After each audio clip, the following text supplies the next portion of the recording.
Welcome to Rosie the Reviewer. We're your hosts. I'm Sam. And I'm Maartje. And we like World War II media and we want to talk about it. Welcome back to Rosie the Reviewer.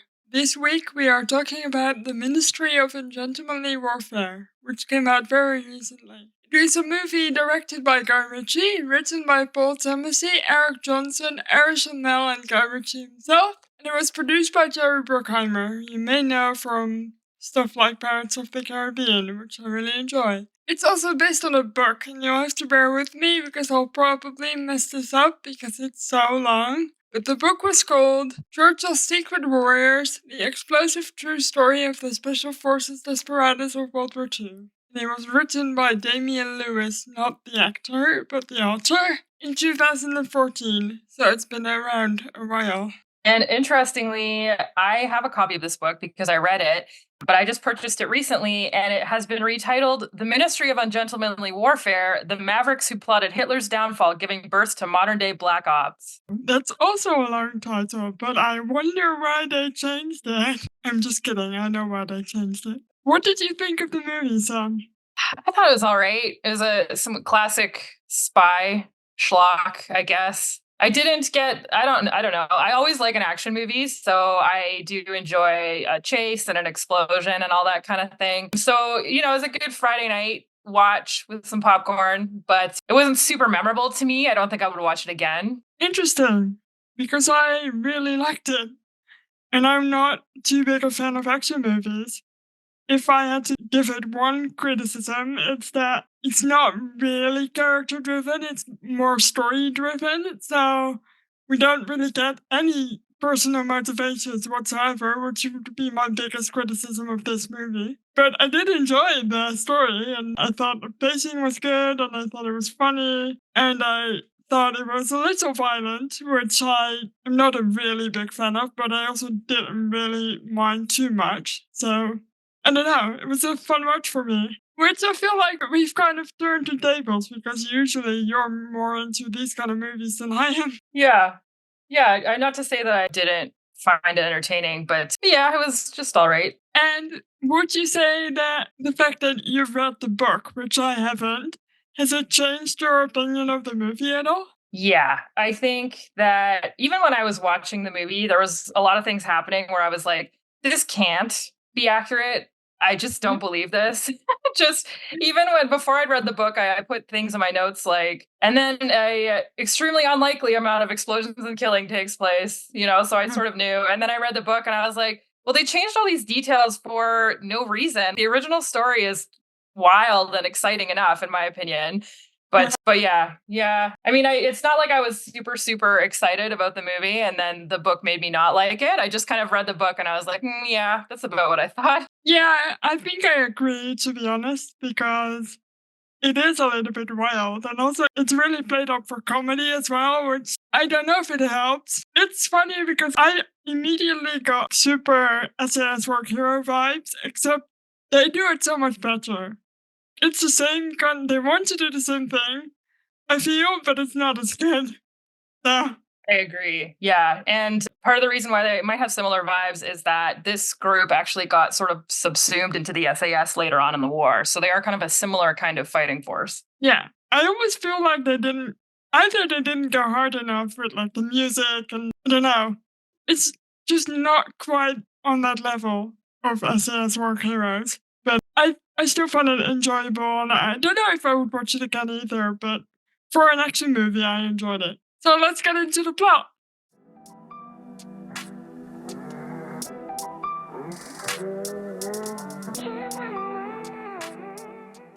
For our opening, we have a card that says that the events of this movie are true and come from Winston Churchill's secret files, declassified in 2016. And the opening scene itself is sort of designed to introduce us to Major Gus March Phillips, as played by Henry Cavill, and his merry band of ne'er-do-wells, as they pretend to be Swedish fishermen for as long as it takes to kill the German sailors who have boarded their ship and blow up the German ship. The gang includes Anders Lawson, played by Alan Richardson, Henry Hayes, played by Hero Fiennes Tiffin, and Freddie the Buzz Frogman Alvarez, played by Henry Golding. I thought this opening was pretty funny, but also pretty unbelievable because Henry Cavill brings out a gun after there's been a couple of Germans on board for a good 5 minutes. And like, how did they not see the gun? Where was it in the first place? I don't know. Well, in real life, they kitted out this fishing ship. So they actually had some kind of pump house or something on deck that actually secretly held like a big gun. They had the whole ship kind of kitted out to secretly be armed to the teeth. And then if they needed to, they could get all the stuff out and be ready to fight someone. But in real life, they did not get boarded by the Germans. This didn't happen, of course. Of course. Yeah. And Gus in a later scene actually introduces each of his merry band. And he also tells us, or he tells someone else actually, their specific skills and why he needs them, which I thought was really useful because it made them a little bit more memorable than just getting introduced to them in the scene. But that was a smart plot device for me, at least. Yeah, for sure. Hayes is the sailor, the guy who captains the ship, I believe. Freddy's the explosives guy, right? Yeah.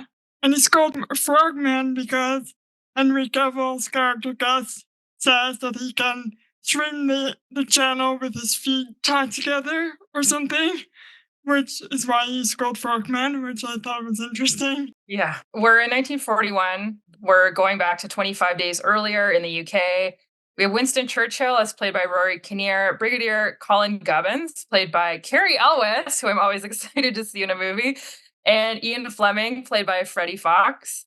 And they're hatching an off the books plan to address the shortage of supplies in the UK due to U-boat attacks. And so anytime supply convoys try and cross the ocean, they're not making it to the UK. And they have intelligence that the preparing, servicing, and rearming of the German Atlantic U-boat fleet is being done very specifically by 2 German tugboats and an Italian supply ship, the Duchessa d'Aosta, in Fernando Po, which is a Spanish colony that is today called Bioko and part of Equatorial Guinea, which is off the west coast of Africa. I thought it was really funny that Ian Fleming was in this bit. I don't think he's supposed to be involved in this specific mission, but Ian Fleming, for those of you who don't know, is the author of James Bond, but he was actually also involved in the planning of many, many missions on World War II. But not this one, I think. Yeah, it's funny. He doesn't really add anything to the movie except that you're like, oh, the James Bond guy is here. Yeah, but don't they also call Gubbins in this, which is a James Bond reference, actually? Well, they called him M in real life. Oh, they did? Yeah. I didn't know that. I couldn't find that on the internet. Which became a James Bond thing, yeah. Yeah. And also, they say this later in the end card of the movie, but it said that Ian Fleming actually used Gus's character as one of the main inspirations and this mission for James Bond, which is probably why he's been put in this movie, I'm guessing. Yeah. And he introduces himself as Fleming, Ian Fleming, which is obviously a nod to James Bond. Yeah, that's what kind of movie this is, y'all. Yeah, it's not very serious at all. They know they need to conduct a sabotage mission to disrupt the U-boat operation. It's called Operation Postbuster. The operation must be covert as Spain is officially neutral, so they will need to recruit some questionable people that are willing to break the laws of war, basically. All of Churchill's heads of various branches of the military are firmly opposed to this idea, and they actually believe the UK should capitulate to Germany, which, I don't know, not a very good idea, but they thought that was a good idea. Yeah, in real life, it was true that there was significant opposition to this sort of style of warfare. A lot of people did not think it was very British and sporting. And so oftentimes Churchill, he would approve these things and kind of keep it on the down low, and he would get called out about it in Parliament and all that kind of stuff. Would you call it ungentlemanly, maybe? I would call it ungentlemanly. Now, perhaps fittingly, this is why Gus, who's currently in prison, is brought out for the mission. And he tells them that he needs a specific team because he wants his own men on this mission. And it's the people we've mentioned before that he brings on the mission. But he also wants to bring another one of his, friends on. What's his name? Is his name Appleby? If I got that right. But it's gonna be a tricky mission because if they are caught by the British Navy as they sail through the naval blockade of Nazi-occupied West Africa, they will be arrested for their unsanctioned mission, obviously. So they have to take a long way, and they also have to be mindful because there's a boatload of U-boats, German U-boats, on the route as well. And if they are caught by the Germans, that would mean torture and very likely death. Yeah, this whole part where they can't get caught by the British is not real. In real life, they briefly encountered a British ship and they just had tea with the officers and then went on their way. But it adds, I guess, a little more excitement to the movie, I suppose. Yeah, it's like double money for them, I guess. Yeah. We also have a secondary plot line happening where Special Operations Executive, or SOE, agents Marjorie Stewart, played by Isa Gonzalez, and Richard Herron, played by Babs Olusanmokan, travel to Fernando Po by train. Herron has a nightclub slash casino bar business there, and Stewart is posing as a gold dealer from New York, whose real aim is to seduce Heinrich Luhr, played by Till Schweiger, and he's the SS commander on the island, to hopefully gain intel and distract him on the night of the raid when the raiders need to go in and sink those 3 ships. He's also, in my own words, the German version of Brad Pitt. In what sense? It's not making you laugh. I thought you would laugh at this. I don't understand why. Because he kind of looks like him a little bit, and he's got that kind of gung-ho face. I guess not for you. I'll take your word for it. So, as you said, they go on a train to their little island, but they have a mission on the train as well, which is to steal information from the Nazis on the train, who in Amazon Prime are credited as train Nazis. They have no names.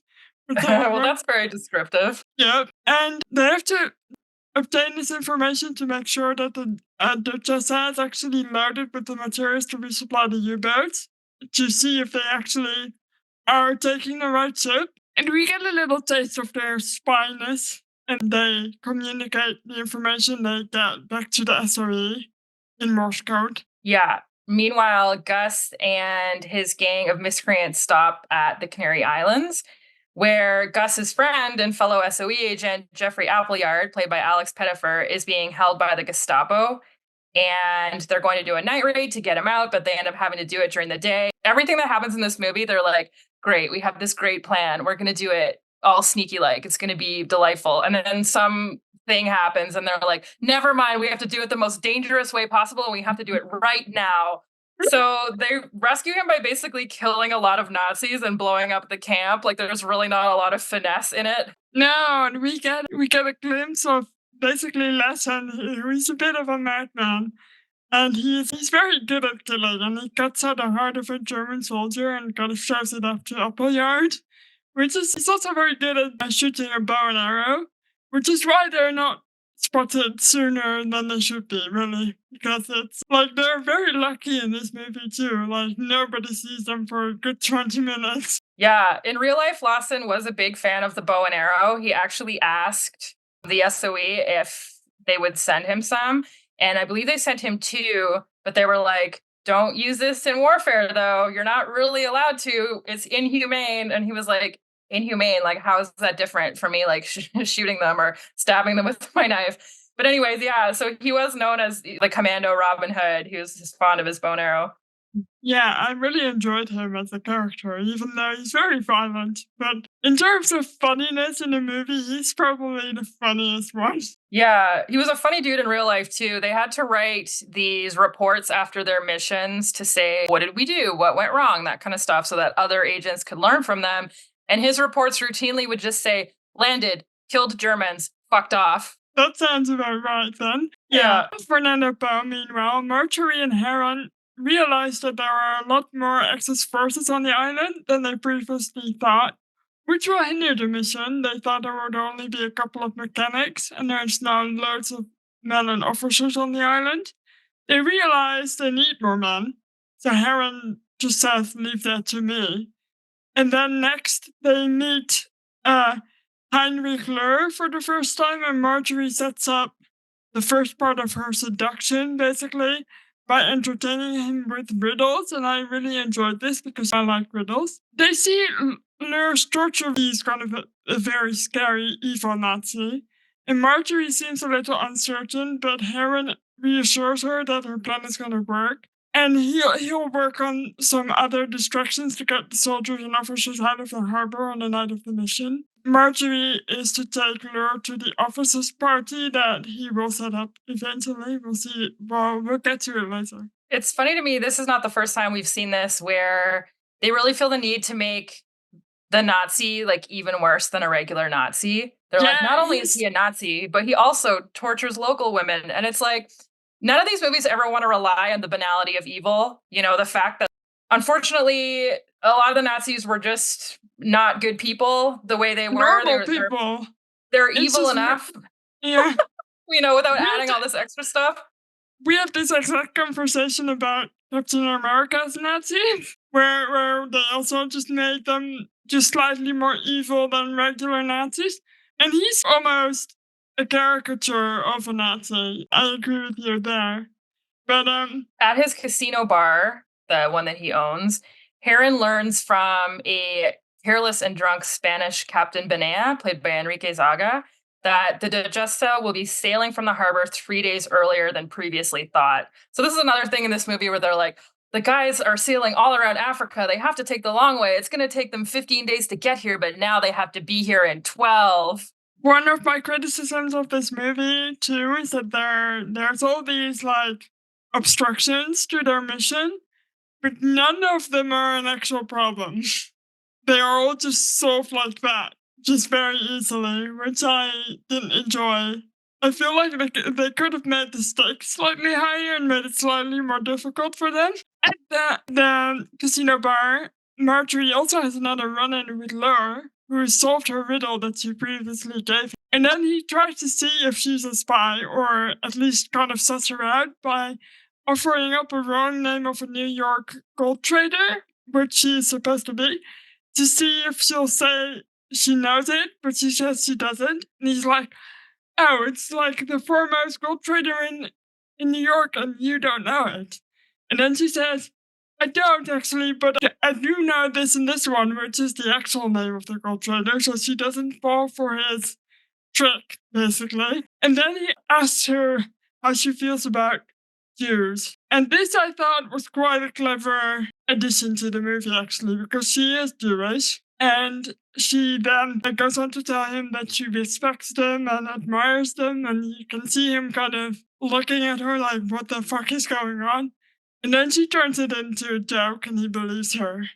So I thought that was quite a clever little scene there. The message that the Duchess is sailing early is relayed to Gus and his team, and they're now going to have to throw caution to the wind and sail as quickly as possible. And this is where they have their close call with the British ship, where the British ship pulls up and tells them that they're going to be arrested and they're in big trouble. But then a U-boat sort of saves the day, and it ends up chasing off this British ship. So they're able to go on their way. And they're lucky once again.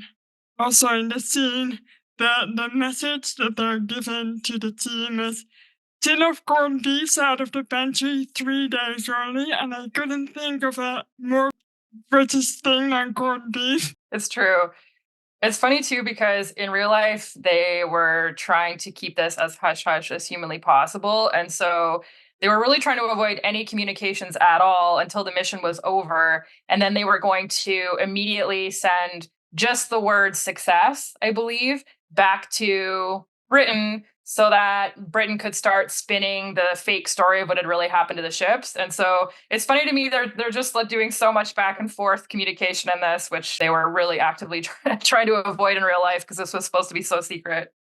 Yeah, I guess they've just embellished just about everything about the real thing. Like, they say it's based on a true story, or they say it's a true story, but obviously only like the bare minimum of it is true and the rest is all just embellished.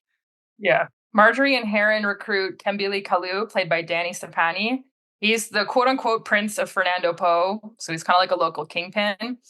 And they also recruit some of his men to their cause. And they're locals, they speak the local language, and he only agrees after he sees Marjorie show off some of her shooting skills. Enjoyed this shooting skill scene. I mean, it.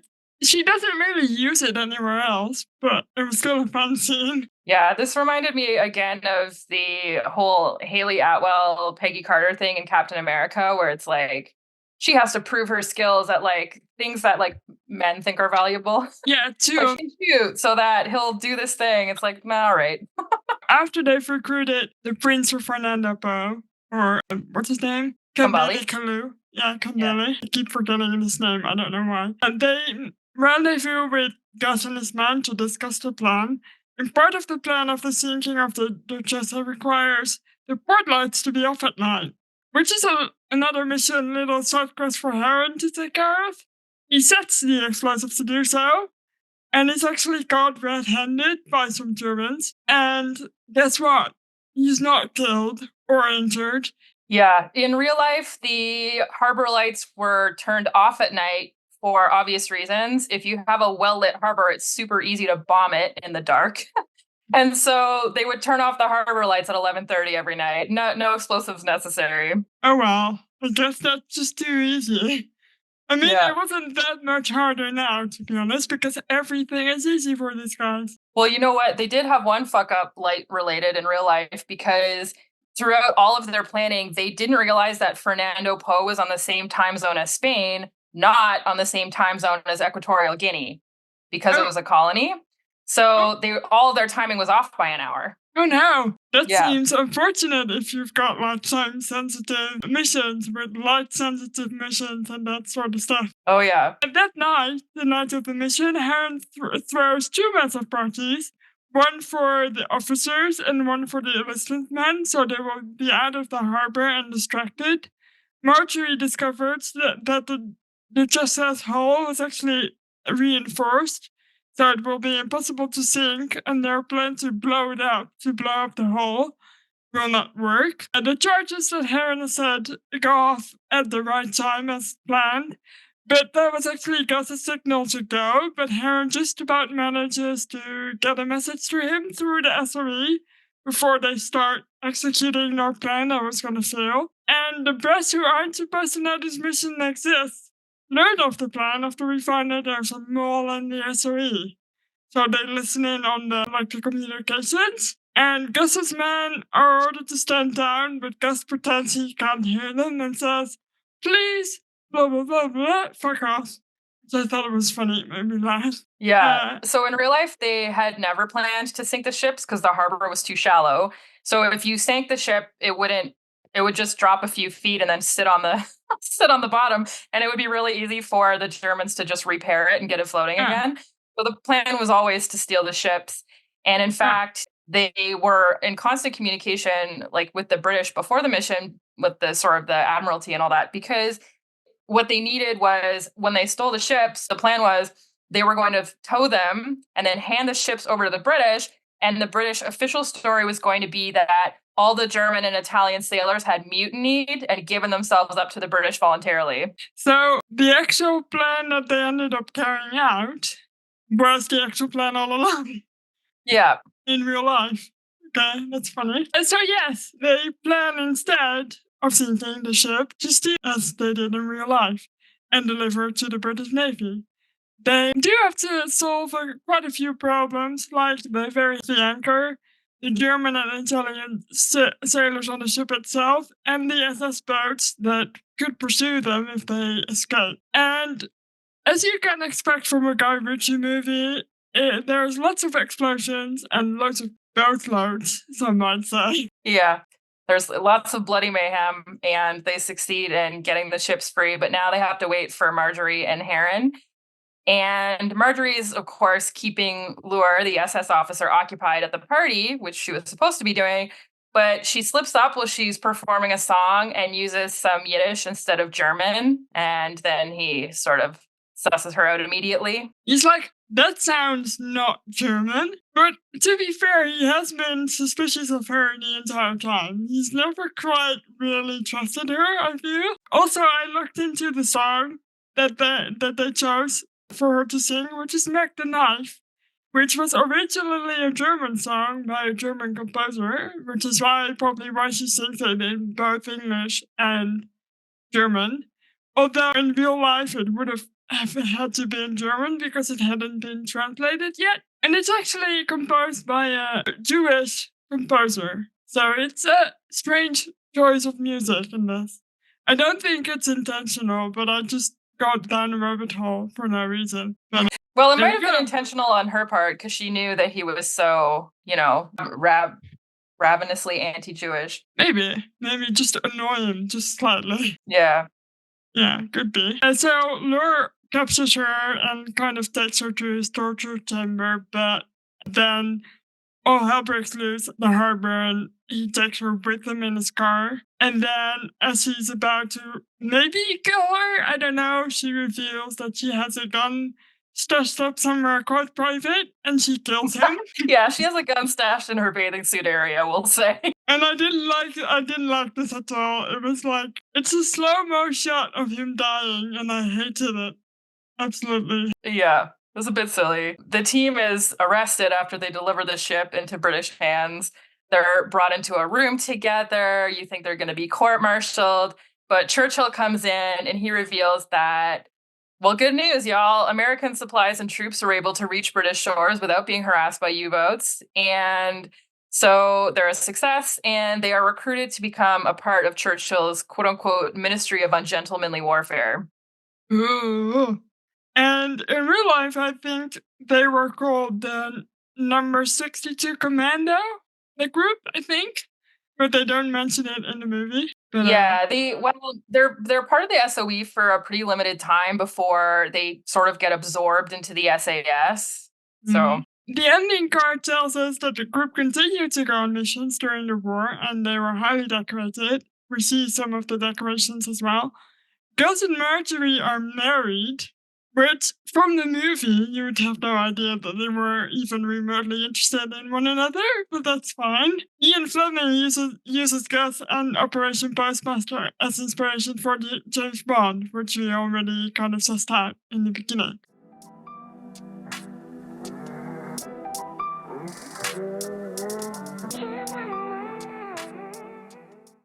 But it's, I don't know, I thought it was over like fairly quickly. And like I said, I did enjoy it, but I wish there had been a little bit more of personal motivations in there instead of just them being on an adventure. And I also think this group would once again benefit more from like a series instead of a movie. So I don't know. yeah, We don't for really sure. get to know anyone whatsoever. Yeah. No, I agree. And that was one of the things I liked about the book was because, of course, Operation Postmaster was the first chunk of it, but then you sort of follow them while they start to raid the Channel Islands. And then they actually go around and they do a ton of raids like in the Aegean Sea off the coast of Greece. They end up doing raids like in Italy in support of Operation Husky. And so they're kind of all over the place doing all kinds of stuff. And we get an even broader, more colorful cast of characters. So I totally agree. Yeah, it'd be a great series. Yeah, and also I would be curious to know, like, you can tell that Gus has a long-standing relationship with all of these people before they become this band. So I would love to know what he did with them on different missions before that as well. And interestingly, too, I believe that Gus and I want to say Appleyard they met each other hiding in a foxhole waiting to be evacuated at Dunkirk. Yes, he tells the story briefly, I think. He says like I wouldn't be alive without him in Dunkirk. I think he tells that to the press when he tells them why he needs him on this mission. I find Appleyard's character quite disappointing in this because Gus really like hypes him up, but in the movie he's not any better than any of the other ones. Yeah, I think too, I mean, in the movie, they have their little motley crew of, altogether, there's like 6 or 7 of them. Mm-hmm. And in real life, they had like 40 guys, roughly. Mm-hmm. So in the movie, it's really doing a lot of, here are these like 5 special dudes doing all this stuff. And it's like, well, actually, I mean, why would you try and pull off a heist like that with such a small group of people, right? Yeah, and there were also 2 boats, right? Instead of just one. They just smashed it all into one boat for this movie, but I think there were two boats on this mission with both each crew. I think Appleyard led one of them and Gus led the other, if I Yes, read yeah, that's correctly. yeah, because they each had to. I mean, they wouldn't have one boat wouldn't be able to tow like multiple Right. German and Italian Yeah. ships. Yeah, exactly. And also, Appleyard was not imprisoned at the time, I think. Yeah, no, for sure. They threw a lot of stuff into this movie that it's funny. In real life, these guys were larger than life and they did so much wild stuff. And then every time they make a movie about them, they Hollywood always finds it necessary to raise the stakes even more. But actually, the real story is pretty crazy on its own 2 feet. Yeah. So was Gus actually incarcerated when they pulled him out to do this mission, or is that also just made up? I don't think so. I don't remember reading that in the book. Yeah, it's probably made up. It sounds made up. It's just like Yeah, I think they're just making them out to be more deviant than they actually were. Like this right. guy's locked up and that guy's locked up, and I don't know. Yeah. The interesting thing too is that the ending cards tell us they went on to do more raids and they were decorated and Gus and Marjorie got married and all that stuff. But what they don't tell you is that all of them were dead by the end of the war. Yeah, it's interesting too because the book really is not about March Phillips. In the movie, indisputably, March Phillips, the Henry Cavill character, is the main character. And the book doesn't really go that way because, unfortunately, all of this takes place in January of 1942. Gus and Marjorie get married in April, and by September, Gus has died. And he dies. They've had some success raiding the Channel Islands, so they decide we're going to try and do a raid on mainland France, of course, heavily occupied by the Germans. And they see them coming, so they machine gun their escape craft and March Phillips is killed trying to swim to shore. And on that raid, they lose all 11 men. And so it's a Oh disaster. man. Of course, they've lost their leader, and it probably would have gone under entirely if Appleyard hadn't sort of rallied the troops after that. Yeah. And so March Phillips not around for very long. And then the following summer, Appleyard and Hayes actually die coincidentally within a few hours of each other. Appleyard is shot down in a plane over Italy and Hayes is executed by the Gestapo. And so the real quote unquote main character of the book, the sort of driving force and leader throughout the rest of the war, is Anders Lawson. And he actually makes it all the way until the very last mission, literally a month before the war ends in spring of 1945. And he ends up being killed in a raid right at the end. Wow. I guess they didn't want to end the movie on a sad note. Yeah. Marjorie does survive. She was a real person. She was an SOE agent and an actor, but she wasn't present on this mission. Right, so how did she and Gus meet? Well, I guess they did. They got married. Yeah. I think they were both, I mean, they were both in the SOE. She just didn't go on this particular mission. Right. Yeah. Okay, yeah, that makes sense. I did like that there was at least one woman in this show, but I guess Yeah. it wasn't a real story. Yeah, I did enjoy, like, I mean, some of the changes they made, putting Marjorie on the mission, I don't think was the worst choice because otherwise this movie would have been a real sausage fest. And they also, the Freddy character is invented. The Heron character is sort of based on an amalgam of a couple real people. And so they clearly were like, look, it maybe it's a bad look to make a movie about a whole bunch of white dudes in 2024. So they threw in a couple people of color. I don't think that's the worst change that they could have made. So yeah, not a super historically accurate film, but you know. Still interesting. I'm sure that lots of people will actually go and read the book. That's Yeah. a good. I do really recommend the book too. I found it a super easy read. Lewis has this kind of style. I haven't read a lot of his other stuff, but sometimes he'll put in like paraphrase conversations and that kind of stuff. So it almost reads like a novel. And the who Anders Lawson was is so fascinating that I find his personality really kind of carries a good portion of the book. A guy known for as almost as well known for his legendary like womanizing and partying as he was for his killing abilities.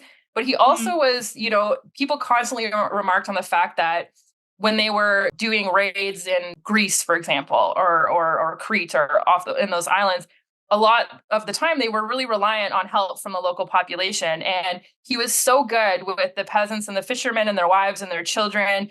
And nothing pissed him off more than when the Germans would take reprisals against the locals for something the British had done. So he was all about, we're going to deliberately leave British flags so they know it was us who did it and the locals didn't help us. He would retaliate against the Germans when they took reprisals. He would threaten them.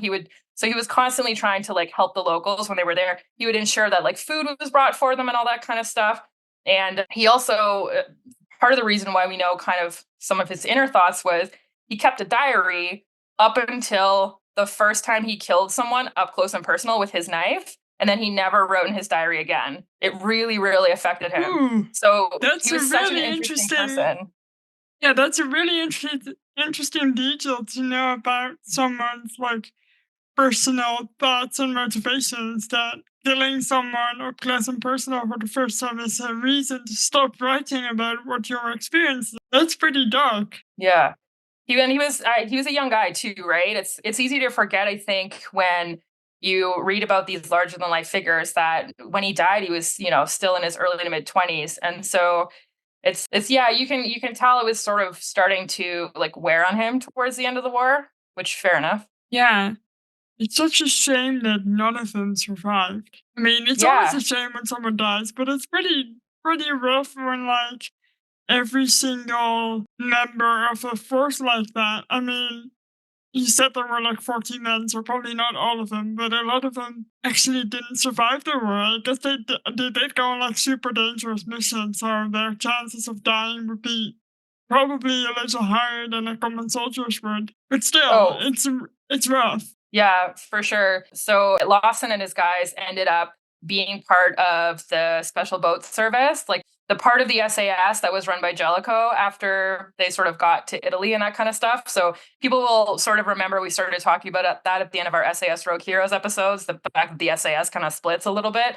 So yeah, there are some SAS mentions in passing in the book as well, which I always enjoyed. A couple mentioned Sterling and Patty Main and all that kind of stuff. What is Jericho again? I don't know if I remember. George Jellicoe is like a character in SAS. All right. I've just forgotten. But I think this movie actually made me want to do some more digging as usual.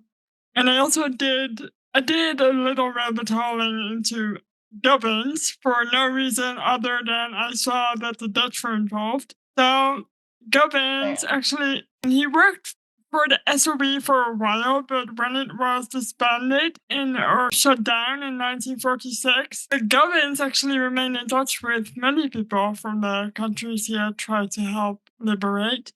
And he was actually invited by our Prince Bernard, Dutch Prince Bernard, to join the Bilderberg group, and I had to look up what this means. But it's an off the record forum established in 1954 to foster dialogue between Europe and North America. They talk about lots of stuff, but there's about 150 people in this group at a given time, and I just thought it was quite interesting that he had a link to the Netherlands, which is why I wrote it down. That's the only reason, really. You like a Netherlands mention as much as I like a Canada mention? I do. And then another thing I found is that he was also connected to Leo Marx, who we talked about during our Violent Zebo episode, because he was a cryptographer at the SOE and they knew each other. And Leo Marx was really fond of Gubbins, I think. I just thought it was interesting that there are so many connections between things that we've talked about before that come up in different like movies and stuff. Yeah. All right. Should we rate this movie? We certainly can. We chose a rating system that is mentioned in the movie. And they keep saying unsanctioned, unofficial, and unauthorized missions. Yeah, that's what we're using. What do you think? You go first. I think I would rate this movie like 6 unsanctioned, unofficial, and unauthorized missions out of 10. It's a fine action movie. I don't know that I would go out of my way to be like, yeah, you really need to watch it as part of your World War II complete canon. I thought the book was great. I honestly, if you're interested in this topic, I definitely would recommend reading the book over watching the movie. Fair enough. I'm gonna give it a slightly higher rating than that. I'm gonna give it 7 unsanctioned, unofficial, and unauthorized missions out of 10. Because I really enjoyed it. It made me laugh. And I wasn't as put off by the violence as I thought it was going to be. I expected it to be worse than it was, so I quite enjoyed it and I would give it a 7. I don't think I would watch it again, but I thought it was alright. Sweet. Are you reading anything right now? I am reading. What am I reading? I'm reading Agent Zoe still, so I'm reading that one, and I just bought another audiobook that I believe you might be reading. So, what are you reading? Yes, we are both listening to Mercury Pictures Presents by Anthony Mara. I am 22% of the way through and I am enjoying it so far. All right. I've not started it yet, but it's in my library ready to be started. So we're gonna both do this book so we can talk about it on the podcast. Yes, it's about a movie production company during World War II. So it definitely ties into the kind of stuff we usually talk about. Excellent. So we are recording a lot this weekend. We are also having, and the next podcast actually you will hear from us after this one will be about a German show called Generation War in English. I'm not going to try and pronounce it in German. But we are having a German guest on our show called Anna, who's a good friend of mine, who has some interesting opinions as well. So I'm really excited to be talking about that with her tomorrow. How about you? Yeah. Are you looking forward to this one? Yeah, you know what? I think it's really cool that we've had guests from the UK and the Philippines and now from Germany. So we're getting lots of perspectives from all over the world. And I'm especially keen to hear from someone from Germany. Obviously, Generation War is a show sort of depicting the German experience during the war, which is not something that I've seen a lot of before. So yeah, I'm really excited to talk about it. Yeah, I am too. I'm really excited actually.